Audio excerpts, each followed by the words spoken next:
बदलापूर शहरातील रस्ते सिमेंट काँक्रीटचे होण्यासाठी आमदार किसन कथोरे यांनी मोठ्या प्रमाणात प्रयत्न केले व रस्ते सिमेंट काँक्रीटचे झाले सुद्धा।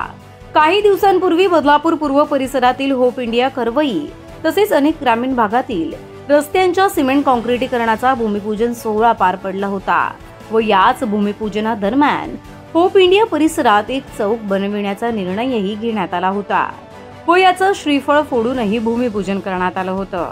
या चौकाला भविष्यात नानासाहेब धर्माधिकारी चौक असेही नाव देण्यात येणार असल्याचं तेव्हा जाहीर करण्यात आलं। हे श्रीफळ फोडल्यानंतर कामालाही सुरुवात झाली, परंतु काही दिवसानंतर हे काम बंद पडलं आणि येथे अपघातांच्या सत्रामध्ये वाढ व्हायला लागली। येथील चौकाला आकार देण्यासाठी एक विशिष्ट सिमेंट काँक्रीटच्या रस्त्यामध्येच खणून ठेवलं गेलं। आता इथपर्यंत सगळं ठीक होतं, परंतु खणल्यामुळे एक मोठा खड्डा या ठिकाणी निर्माण झाला।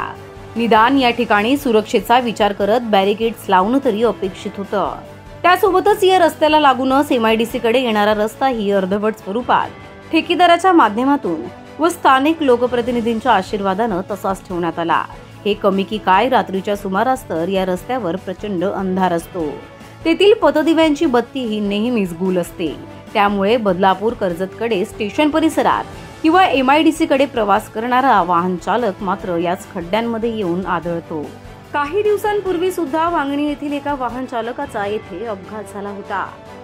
सध्या या मार्गावर काय चित्र आहे तुम्ही बघितलं, त्यावरून तुम्ही अंदाज लावू शकता की निवडणुकीमध्ये मतदान घेणाऱ्या येथील स्थानिक लोकप्रतिनिधींनी तरी नगर परिषदेकडे पाठपुरावा करून नगर परिषद प्रशासनाला ही बाब लक्षात आणून देऊन हे पथदिवे तरी निदान चालू करावे व अर्धवट राहिलेलं या चौकाचं काम लवकरात लवकर पूर्ण करावं अशी मागणी आता नागरिकांकडून करण्यात येते। सध्या आपण आहोत बदलापूर पूर्वेकडील होप इंडिया या चौकात, या परिसरात सध्या आपण आहोत आणि कर्जतकडे एक जाणारा रस्ता आहे, एक स्टेशन परिसरात आणि एक MIDC। हा एक महत्त्वाचा चौक मानला जातो, कारण की राज्य महामार्ग यापुढे सुरू होतो आणि अनेक गावं या ठिकाणी आहेत, अनेक नागरिक मोठ्या संख्येने राहत असतात। परंतु आता काही दिवसांपूर्वी आपण बघितलं या ठिकाणी एका चौकाचं काम सुरू झालेलं, सध्या या चौकाचं काम बंद पडलेलं आहे। या चौकाचं काम करण्यासाठी नगरोत्थान योजनेच्या अंतर्गत 2 कोटींचं साधारण अंदाजे 2 कोटी रुपये खर्च करून या चौकाचं काम सध्या सुरू आहे आणि सध्या आपण परिस्थिती बघतोय, हे काम बंद आहे।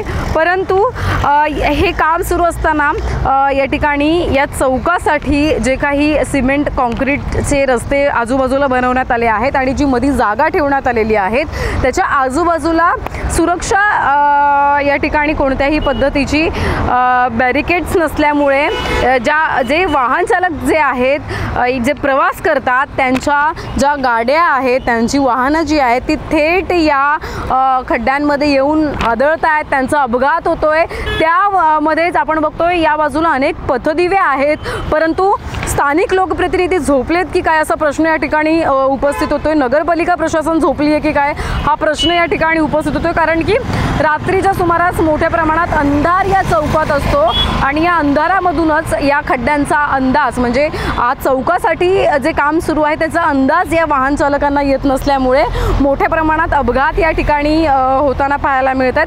काल रात्रीच्या सुमारास या ठिकाणी वांगणीमधील एक रहिवासी होते, त्यांचा अपघात या ठिकाणी झाला आणि त्याच्यामुळे लवकरात लवकर या ठिकाणी काहीतरी सुरक्षेच्या दृष्टिकोनाने काहीतरी प्रशासनानं विचार करावा। संबंधित कॉन्ट्रॅक्टर जे आहेत त्यांना काहीतरी सूचना करणं गरजेचं आहे आणि बॅरिकेड्स या ठिकाणी लावणं गरजेचं आहे, कारण की अंधार असल्यामुळे आणि बाहेरच्या शहरातून इतर शहरांमधून येणारा जो काही नागरिक आहे त्याला तर या सगळ्या गोष्टींचा अंदाज नसल्यामुळे या ठिकाणी थेट त्यांच्या ज्या गाड्या आहेत, त्यांची जी वाहनं आहेत ती यामध्ये आदळत आहेत आणि त्यांचा अपघात मोठ्या प्रमाणात होतोय।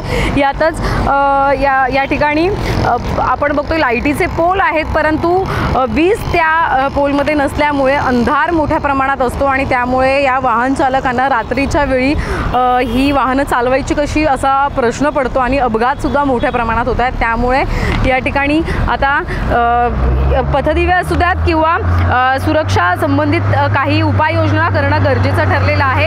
आता या बातमीनंतर तरी हे पाहणं महत्त्वाचं ठरणार आहे की पालिका प्रशासनाच्या माध्यमातून म्हणजे 2 कोटी रुपये जर खर्च करण्यात आलेले आहेत, सध्या काम बंद आहे, तर या ठिकाणी सुरक्षा बॅरिगेड्स तरी लावणं गरजेचं आहे किंवा पथदिवे असणं तरी गरजेचं आहे. तर स्थानिक प्रशासन कशा पद्धतीनं या सगळ्या गोष्टींकडे लक्ष देते की होणारे अपघात सुरूच ठेवते हे पाहणं महत्त्वाचं ठरणार आहे. व्हिडिओ जर्नलिस्ट साहिल काळेसह श्रद्धा ठोंबरे, आपले बदलापूर.